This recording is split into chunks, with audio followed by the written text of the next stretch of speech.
Madam President, we are just about to enter the holiday season. The traffic is already picking it up. We could call it the Great Holiday Migration. It's going to be underway with millions of people that'll be traveling to see their loved ones, their family, their friends, and they'll be visiting by airplane. But a bunch of them are going to get a big surprise when they head to the airline ticket counter or try to check in online and face a blizzard of what the airlines call ancillary fees. For years, many of us on the Commerce Committee have been pushing the Department of Transportation to adopt rules that would require a standardized disclosure statement for common airline fees. Things like bag fees, change and cancellation fees, priority boarding, and seating fees. So if you compare this to when you go to apply for a credit card, there's a box on the back of the application that shows you the annual fee of the credit card, the interest rate, and any other fees. Consumers have this so they can compare adequate data to adequate data. We like to call it comparing apples to apples. And therefore, the consumer can know what it is that they're looking for and choose the credit card that they want. So it's a common sense solution in the airline business that you would want to do for consumers to make sense of all those different fees on an airline ticket. Well, there was some progress on this earlier in the year when the Department of Transportation proposed a rule to require airlines to disclose bag fees to consumers when they purchase the ticket. Last week, however, the White House directed the Department of Transportation, the administration did this for all of those holiday travelers on airlines. They put a big lump of coal in their Christmas stocking when they abruptly canceled that proposed rule of the Department of Transportation that you were going to know what those fees were up front at the purchase of the ticket. And then, along with another rule that would have required airlines to tell the public how much money that the airline is charging from all the other ancillary fees. Those proposed rules were withdrawn. Well, that's just not in the interest of the traveling public. That's not in the interest of consumers. And it should not be any skin off the airline's back to just show what the fees are up front so the consumer understands that.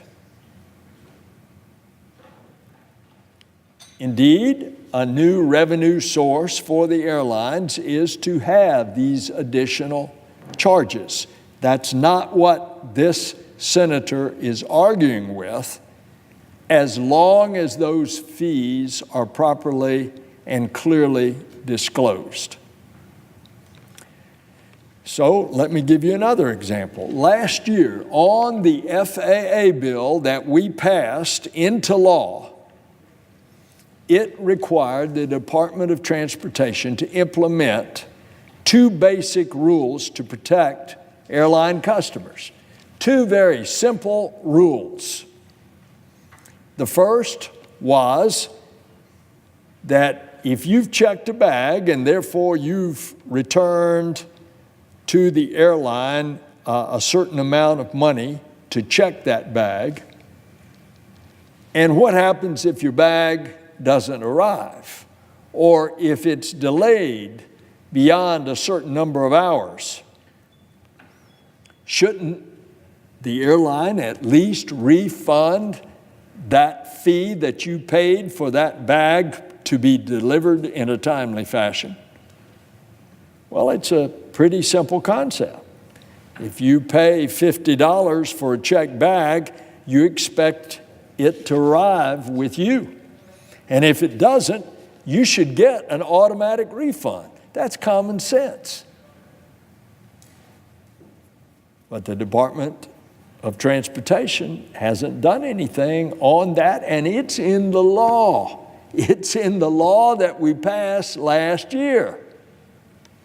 I'll give you another example. The second requirement that we put in last year's FAA bill is that airlines, when they seat children 13 or under, they put them adjacent to a parent or an older sibling traveling with them. And so the Department of Transportation earlier in the year designed a rule to ensure that parents would not have to fork over money for a preferred seat just to be able to sit next to their child. The Department of Transportation was supposed to have finalized both of these rules by July of this year. But to date, they've done nothing. And consumers traveling during the holidays are going to have the experience if your bag doesn't show. Since the rule hadn't been put in place by the Department of Transportation, even though it is the law that was passed last year, what's going to happen? Passengers with delayed bags will be losing out on the money that they paid to check their bag, even if it doesn't get to them in a timely fashion. And what's going to happen to the parent with the underage child? They're going to be boarding planes wondering if they will be able to beg someone to give up their seat just to sit next to their child, even though that may be a preferred seat. In other words, a seat that costs more money. And just about everyone else will be left playing airline fee roulette, not knowing what the new fee is that they are going to have to pay just to get the basic service.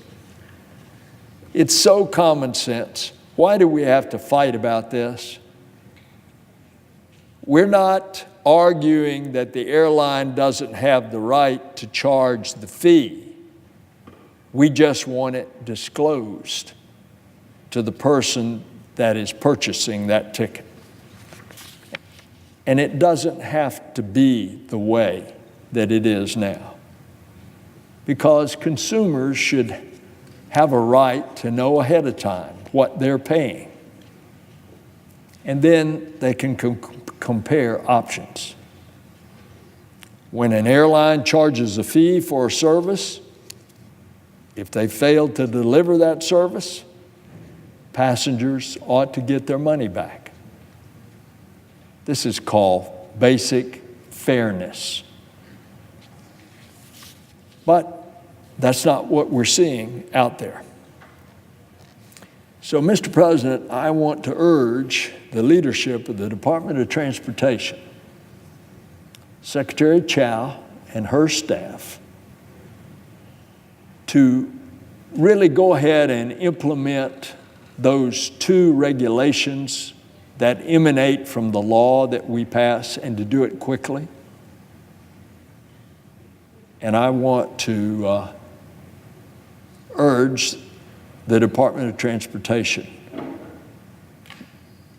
to treat airline passengers like they ought to be treated, which is valued customers during this holiday season as in every season. Mr. President, I would yield the floor.